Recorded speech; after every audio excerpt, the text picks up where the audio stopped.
गांव में खबर फैला दी कि कालका एक डायन नहीं है।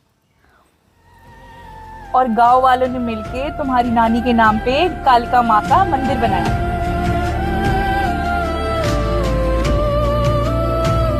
और मंदिर के पीछे वो पत्थर किसका है जिस पे हर कोई लात मार के जाता है?